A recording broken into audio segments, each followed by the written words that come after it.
Assalamualaikum warahmatullahi wabarakatuh. Selamat pagi Ibu Ira dan teman-teman. Kami dari kelompok 7 akan memaparkan hasil diskusi kami yaitu tentang perkembangan teater dan sinematografi Rusia. Kelompok kami terdiri dari saya sendiri, Aulia Rozandari, Josephine Syah, dan Devita Joan. Teater. Definisi teater dilansir dari gurupendidikan.co.id. Teater adalah proses pementasan dari teks atau naskah dan proses pemahaman atau penikmatan dari publik atau audiens, yaitu pembaca, pendengar, penonton, pengamat, kritikus, atau peneliti. Perkembangan teater Rusia terbagi menjadi beberapa periode. Di masa awal pertunjukan seni Rusia, pertunjukan pada masa awal dikenal dengan seni peran, yaitu pertunjukan-pertunjukan yang dibawakan oleh Skamarov. Skamarov ini adalah penghibur Rusia kuno pada abad ke-11. Mereka berkeliling ke kota-kota dan desa-desa pada saat musim festival, hari Natal, hari Paskah, dan sebagainya. Pertunjukan yang mereka bawakan juga beragam menyesuaikan dengan kelompok sosial penonton mereka. Beberapa dari Skamarov ini juga dipanggil ke istana. Namun pada tahun 1648, Tsar Alexei Mikhailovich mengeluarkan dekret yang melarang segala bentuk jenis hiburan, termasuk juga dengan para Skamarov ini yang diusir dari istana. Masuk ke abad 17 yaitu teater masa awal di Rusia. Yang pertama, teater dan gereja. Pada saat pihak berwenang sibuk mengusir para Skamarov, kaum gerejawan di daerah barat daya Rusia mulai meninjau kemungkinan adanya pemanfaatan pertunjukan teater untuk pertujuan pendidikan dan pengabaran Injil. Pertunjukan gereja khusus yaitu Miracle Play pada abad ke-16 dan 17 dijadikan sebagai alat propaganda agama yang dilancarkan oleh gereja Rusia untuk melawan gereja Katolik Roma. Dan selama paruh abad ke-17 mereka berhasil meletakkan jalur bagi ajaran dan metode penyebaran mereka. Lalu yang kedua, teater istana, yang tadinya Tsar Alexei melarang segala jenis bentuk hiburan. Pada tahun 1648, ia mengubah sikapnya terhadap teater. Hal ini dipengaruhi oleh negara Polandia yang sudah memiliki teater istananya sendiri. Namun menurutnya pula, istana membutuhkan teater yang sesungguhnya. Namun setelah kematiannya, tahtanya turun kepada putra tertuanya yaitu Pangeran Fedor III. Namun kekuasaannya diambil alih oleh kaum boyar sehingga teater istana ditutup. Dan pada periode ini hanya ada 9 drama yang dipentaskan. Namun, hal ini membuka jalan bagi perkembangan teater di periode setelahnya. Dan yang ketiga ada teater publik. Dalam pandangan Peter yang Agung, kebudayaan termasuk teater harus memiliki tujuan yang mendidik dan pada saat yang bersamaan memperkuat kerajaan Rusia serta mengagungkan kepemimpinannya. Peter yang Agung kemudian mempelopori teater umum sekuler pertama yang dibangun di Lapangan Merah pada tahun 1702 dengan julukan The Comedy Kramina atau Kuil Komedi. Demi mendorong masyarakat untuk menghadiri teater, sebuah dekret khusus dikeluarkan seperti gerbang-gerbang yang tetap terbuka hingga pukul 9 malam, bahkan tiket masuk untuk teater ditiadakan. Namun teater miliknya kurang akan 3 bahan penting, yaitu tidak adanya teater drama asli Rusia, tidak adanya bahasa tertulis untuk diterjemahkan, dan penonton yang tidak berminat. Lalu akhirnya selama 4 tahun teater publik ditutup, dan semua set, kostum, naskah diserahkan kepada adik termudanya yaitu Putri Natalia. Masuk ke abad 18 yaitu kemunculan teater Rusia. Yang pertama, sekolah teater. Feofan Prokipovich mendirikan Sekolah Teater Nasional. Selama periode awal abad ke-18, untuk pertama kalinya di Rusia muncul organisasi teater yang murid-muridnya dilatih dalam teater sekolah. Pada saat ini pula Teater Hermitage dibangun pada tahun 1787. Kedua, teater klasik istana. Selama masa pemerintahan Ratu Anna, kunjungan seniman-seniman memperkenalkan bentuk dan praktek baru pada teater. Caroline Neuber, seorang aktris dari Jerman, membentuk sebuah teater dramatis klasik di istana pada tahun 1739 hingga 1740. Lalu juga Ratu Elizabeth dalam usahanya untuk mempopulerkan teater membuat kewajiban bagi anggota istananya dan bahkan bagi orang asing yang berkunjung untuk hadir pada pertunjukan teater. Ia bahkan mengeluarkan dekret yang sangat penting dalam sejarah kebudayaan Rusia, yaitu teater dinyatakan sebagai institusi negara dan biaya pemeliharaannya dibebankan pada pajak. Teater Budak Imperial Rusia. Katerina II memadang teater sama seperti Peter yang Agung, sehingga dekret Katerina II dikeluarkan pada tahun 1762, yaitu membebaskan para bangsawan dari banyak kewajiban negara dan membuka jalan bagi pembentukan teater budak. Pada tahun 1783, dari dekret Katerina II yang mengizinkan setiap individu untuk membuat hiburan untuk masyarakat umum dengan kondisi harus sesuai dengan hukum dan peraturan. Lalu pada paruh abad ke-18, keahlian akting profesional Rusia mengalami kebangkitan. Pada tahun 1777, Katerina II meresmikan pembangunan Bolshoi Theater di Moskow. Lalu juga von Zivin menulis The Miner pada tahun 1791 yang mempelopori gaya komedi satir Rusia dari realisme sosial teater romantik. Lalu juga pada akhirnya kekayaan para tuan tanah mulai menurun akibat kemiskinan, yang juga mengakibatkan tidak mampu lagi untuk meneruskan dukungan terhadap teater budak. Yang keempat, teater romantik. Untuk melindungi batasan ideologi teater, Nikolai I menciptakan sistem yang rumit untuk repertoar di Rusia. Jenis pertama dari romantisme yang dibudidayakan adalah drama nasionalis patriotis. Periode ini juga terjadi bangkitnya vaudeville yang berasal dari jalanan Prancis. Vaudeville menampilkan bait-bait nyanyian yang ringan dan riang dengan muatan satiris yang tajam. Dalam pementasannya, vaudeville kostum yang digunakan yaitu simple dan realistis. Kelima, ada awal teater borjuis. Pada tahun 1770-an, penulis drama dari antara kaum borjuis muncul. Pengarang dari komedi sentimental di istana terbagi menjadi dua kelompok. Kelompok pertama ada Katerina II yang mengubah tradisi klasik menjadi Shakespeare dan juga von Zivin. Karyanya yaitu Brigadir Jenderal menciptakan komedi nasional Rusia pertama. Drama ini merupakan karya satir yang lazim pada saat itu, yaitu tentang Rusia yang meniru budaya Prancis. Lalu materi selanjutnya akan dilanjutkan oleh Josephine Asya. Materi selanjutnya adalah teater neoklasik Rusia pada abad ke-19. Yang pertama, teater realis Rusia. Di bawah pemerintahan Alexander I dan Nikolai I, jumlah teater meningkat. Realisme Rusia menjadi prinsip estetika utama di dalam drama. Pada awal abad 19, Saint Petersburg hanya memiliki satu teater negara yang beroperasi, yaitu Teater Hermitage. Dua teater terbesar Rusia yang mendominasi perkembangan teater selama abad 19 dan awal abad 20 didirikan selama masa pemerintahan Alexander I dan Nikolai I, yaitu Teater Mali di Moskow dan Teater Alexandrinsky di Saint Petersburg, di mana mereka masih beroperasi hingga saat ini. Pada tahun 1804, Teater Negeri Moskow didirikan, dan pada 1824, perusahaan tersebut pindah ke teater yang telah dirancang oleh Osip Bove.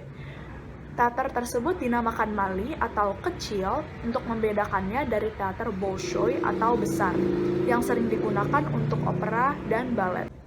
Teater Alexandrinsky pun selesai dibangun pada tahun 1832. Pada tahun 1827, Tsar Nikolai I membentuk teater monopoli yang merupakan sebuah dekret untuk menempatkan pertunjukan teater umum di Saint Petersburg dan Moskow di bawah kendali teater istana milik negara. Pada 1847, undang-undang sensor telah diperluas untuk mengendalikan seluruh teater di ibu kota dan daerah. Kedua, Teater Mali Rumah Shchepkin. Mikhail Shchepkin memulai karirnya sebagai aktor yang pertama kali tampil pada panggung teater Mali di Moskow pada 1824. Ia adalah penemu sekolah akting realis Rusia dan karya-karyanya memberikan pengaruh besar bagi Stanislavski yang lahir pada 1863, tahun di mana Shchepkin meninggal. Shepkin menemukan gaya baru dalam berakting, yaitu realisme, saat masih menjadi aktor dalam teater budak. Saat itu ia merasa tidak puas dengan aktingnya yang hanya sekedar meniru tokoh yang diperankannya. Ia ingin menciptakan proses internal dalam dirinya yang menghasilkan emosi yang ingin ia capai. Setelah berhasil menemukan metode berakting, ia mengajarkannya kepada sesama teman aktornya yang membawa dampak positif. Reputasi Shepkin mulai bertumbuh. Ia mencapai keberhasilannya pada tahun 1822. Tahun selanjutnya, ia pun bergabung ke Teater Mali dan pada tahun 1824, ia tampil dalam pertunjukan pembukanya. Kira-kira selama 40 tahun ia berada di Mali, teater tersebut menjadi terkenal sedunia karena aktor-aktornya termasuk Pavel Mochalov. Kemudian teater Mali menjadi terkenal sebagai rumah Shepkin. Pada masa itu, teater Mali menampilkan drama-drama neoklasik. Ketiga, teater komersial. Pada 24 Maret 1882, Alexander III menandatangani sebuah dekret untuk menghapuskan monopoli teater kerajaan sehingga membuka jalan bagi teater komersial umum. Beberapa teater komersial pribadi yang lebih menarik terbentuk dalam periode ini, saat kehidupan di Moskow dan Saint Petersburg itu menjadi lebih beragam, makmur, dinamis, dan kapitalisme bertumbuh lebih cepat. Inilah foto tampak Teater Seni Moskow Chekhov atau Moscow Art Theater dan Teater Alexandrinsky. Selanjutnya terdapat juga foto Bolshoi Theater atau teater besar yang mementaskan karya-karya teater musikal dan balet. Kemudian ada Mali Theater juga, yaitu teater kecil yang berkonsentrasi pada pementasan drama. Selanjutnya, teater Rusia abad ke-20. Dengan maksud untuk memperbarui budaya teater pada masa itu yang diwakilkan oleh karya dari teater kerajaan dan teater komersil pribadi, Konstantin Stanislavski dan Vladimir Nemirovich Danchenko membidani lahirnya teater MKHT atau Moscow Art Theater pada tahun 1898. Konstantin Stanislavski yang merupakan aktor dan sutradara yang handal, serta reformator seni drama yang bertaraf internasional, ditemani oleh partner utamanya yaitu Vladimir Nemirovich Danchenko yang merupakan kritikus teater.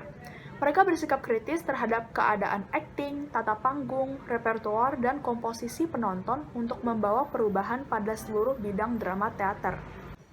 Mereka menginginkan akting dan desain panggung yang lebih realistis dan tampil menarik sebagai pengalaman atau penderitaan orisinil bagi penonton perkotaan yang progresif, yang menginginkan lebih dari tarif murah.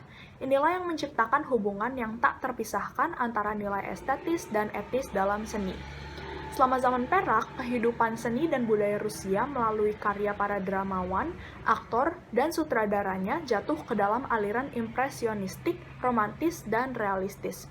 Revolusi Bolshevik, salah satu peristiwa yang paling luar biasa di mata pengamat teater, merupakan sebuah fakta bahwa para pemimpin elit yang avant-garde, berorientasi barat, anti-realistis, dan berbasis di Saint Petersburg mengambil alih teater revolusioner.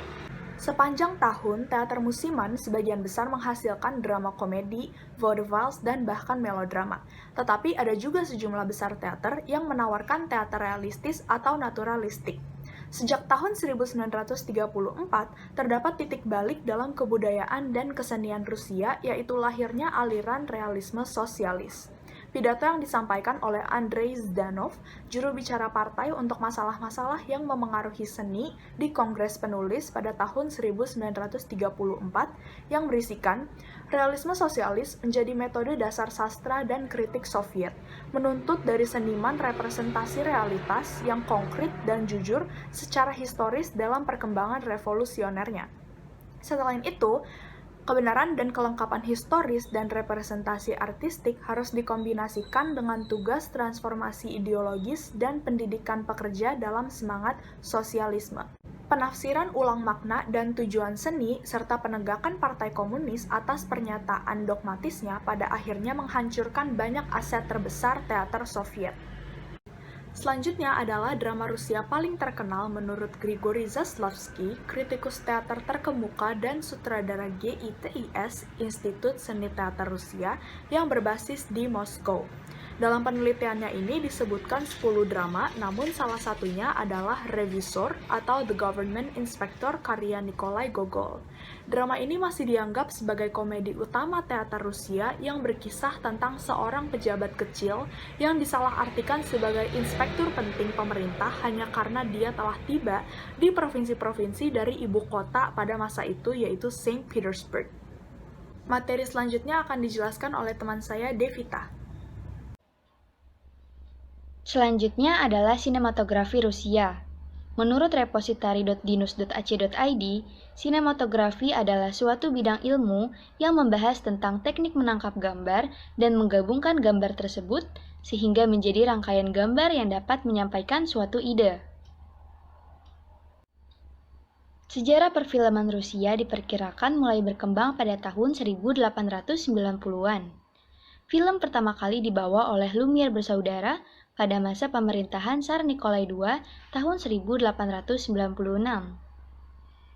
Kala itu, film hanya ditayangkan di Moskow dan di Saint Petersburg. Setelah kemunculan film yang dibawa oleh Lumière bersaudara, ternyata tingkat minat masyarakat terhadap film sangatlah tinggi, sehingga mendorong produksi perfilman di Rusia semakin meningkat. Film yang dibuat pada awal tahun ini memiliki tema yang berhubungan dengan sejarah bangsa Rusia, seperti Stenka Razin, karya Vladimir Romashkov, dan Abarona Sevastopolya, karya Vasily Goncharov. Pada masa pemerintahan Tsar, kebanyakan film yang diproduksi adalah film-film yang diangkat dari karya sastra klasik Rusia dengan sentuhan genre historical drama dan melodrama. Alexander Alexeyevich Kazonkov merupakan orang pertama yang membuat film yang diangkat dari karya sastra yang terkenal pada masa itu. Kemudian, film yang ia buat ia tayangkan di gedung bioskop miliknya sendiri. Kazonkov merupakan pendiri studio film pertama di Rusia. Ia juga merupakan salah satu produser terbesar di Rusia yang sudah membuat banyak sekali film dan meraih keuntungan yang sangat besar.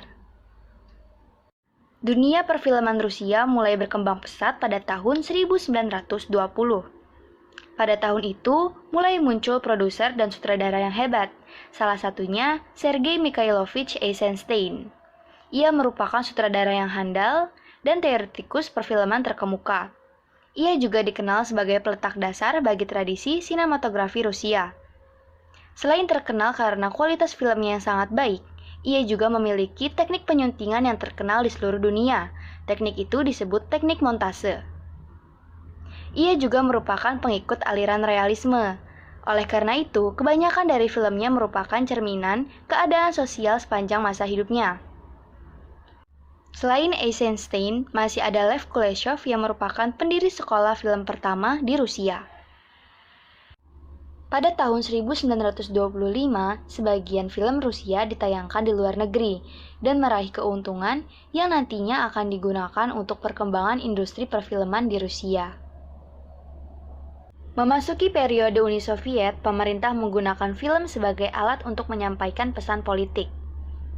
Pemerintah juga memberikan anggaran yang besar untuk perkembangan film di Rusia, tetapi dengan tujuan untuk menyebarkan paham-paham politik mereka. Jadi, pada saat itu banyak film yang bergenre politik. Pada pemerintahan Stalin, jika Stalin tidak menyukai film tersebut, maka film tersebut tidak akan dirilis atau ditayangkan ke publik. Berikutnya adalah teori montase Rusia. Seperti yang sudah dijelaskan sebelumnya, pemerintah menaruh minat yang kuat pada film karena film diakui sebagai alat yang ampuh untuk pengaruh sosial dan politik. Tetapi sebelum dimulai, terdapat beberapa kendala yang harus diatasi oleh partai tersebut, seperti hampir tidak ada stok film mentah di negara Rusia karena pemerintah revolusioner menghentikan impor dan Rusia juga tidak memiliki kapasitas untuk memproduksi stok filmnya sendiri. Jadi beberapa pembuat film Rusia mengambil pendekatan yang berbeda, yaitu dengan cara mempelajari film. Untuk mendorong eksperimen ini, pemerintah mendirikan sekolah film pertama di dunia pada tahun 1919 yang disebut FGIK atau Institut Sinematografi Negara. Guru paling terkenal dan berpengaruh di sekolah ini adalah pembuat film, yaitu Lev Kuleshov. Penemuannya yang paling terkenal menyandang namanya dan memberi siswanya landasan filosofi sinematik baru. Dalam Soviet montage, ada banyak cara untuk menyandingkan gambar, maka dari teori ini pun dihasilkan 5 jenis montase Rusia. Yang pertama ada intellectual montage yang mengacu pada penjajaran dua gambar yang tidak terkait untuk menciptakan ide ketiga dalam pikiran penonton. Yang kedua ada tonal montage yang menyatukan dua atau lebih cuplikan yang memiliki kualitas nada atau tematik yang serupa. Idenya di sini adalah bahwa pengambilan gambar dibangun di atas satu sama lain untuk memperkuat makna emosional atau psikologis yang disampaikan oleh film tersebut. Ketiga, metric montage yang menentukan bahwa cuplikan dipotong setelah beberapa waktu tertentu dan ritme pengeditan itu sendiri memiliki efek psikologis. Mempercepat atau memperlambat pengeditan dapat sangat mempengaruhi tingkat ketegangan yang dirasakan oleh penonton. Keempat, rhythmic montage, yang mencocokkan potongan musik, efek suara, atau aksi di layar. Contohnya seperti ketukan kaki berbaris atau pukulan drum. Dan yang terakhir, overtonal montage, adalah kombinasi dari montase tonal, metrik, dan ritmik. Berikutnya adalah sinematografi pada periode pasca Soviet. Yang pertama, dalam era pasca perang di Uni Soviet, industri film tunduk pada ide-ide yang sesuai dengan kemauan Joseph Stalin.